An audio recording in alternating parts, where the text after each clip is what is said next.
মানসিক ভারসাম্য হারিয়ে বাংলা টিভি ধারাবাহিকের অভিনেত্রী সুমি হর চৌধুরী এখন ভবঘুরে হয়ে গিয়েছেন। তাঁর এমন অসহায়তা দেখে দুঃখী বর্ধমানের মানুষজন। পরনে হাফ প্যান্ট আর ফুলহাতা জামা, পায়ে হাওয়াই চটি।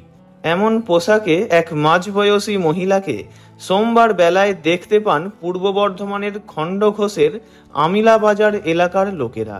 বর্ধমান আরামবাগের সড়ক ধরে উদ্ভ্রান্তের মতো তিনি হেঁটে যাচ্ছিলেন।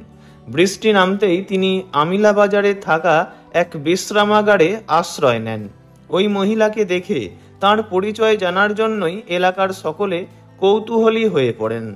আমিলাবাজার এলাকায় থাকা মানুষজন খুবই কৌতূহল নিয়ে মহিলার কাছে তার পরিচয় জানতে চান। কখনো বাংলা, কখনো আবার ইংরাজিতে অসামঞ্জস্যপূর্ণ কথাবার্তা বলার ফাঁকেই মহিলা বলেন, আমি সুমি হর চৌধুরী, আমি টিভি সিরিয়ালের অভিনেত্রী। স্টার জলসায় হওয়া ধারাবাহিকে অভিনয় করার কথাও জানান মহিলা।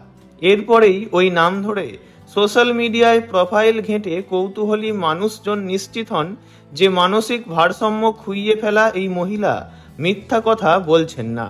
তিনি যে প্রকৃতই টিভি ধারাবাহিকে অভিনয় করেছেন সেই ব্যাপারেও সোশ্যাল মিডিয়া ঘেঁটে নিশ্চিত হন আমিলাবাজার এলাকার লোকেরা। জানা যায়, সুমি হর চৌধুরী টেলিভিশনের একজন সত্যি জনপ্রিয় এবং সকলের চেনা মুখ।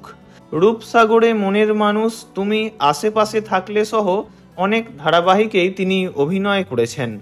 কিন্তু তার এমন অবস্থা কী করে হলো জানা যায়নি। সেখানকার লোকেরাই জানান, ওই মহিলা কখনো জানান তার বাড়ি কলকাতায়, আবার কখনো তিনি জানান যে তিনি বোলপুর থেকে এখানে এসেছেন। সঠিক কোথা থেকে তিনি এলেন, কেনই বা তিনি উদ্ভ্রান্তের মতো রাস্তায় রাস্তায় ঘুরে বেড়াচ্ছেন, অনেক চেষ্টা করেও এই সব প্রশ্নের উত্তর মহিলার কাছ থেকে উদ্ধার করতে পারেনি মানুষজন। মহিলাকে অবশ্য আর একা ছাড়েননি আমিলাবাজার এলাকার লোকেরা। তাঁরা মহিলার বিষয়ে খণ্ডঘোষ থানায় খবর দেন। সোমবার বিকেলে আমিলাবাজারের ওই বিশ্রামাগার থেকে মহিলাকে উদ্ধার করেন পুলিশ কর্মীরা।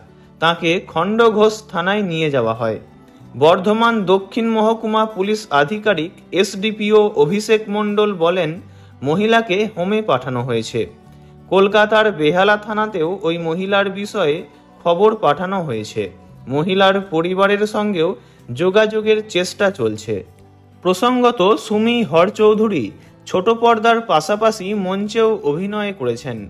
জানা যায়, 2025 সালের জানুয়ারি মাস পর্যন্ত একটি নাট্যদলের সঙ্গে যুক্ত ছিলেন।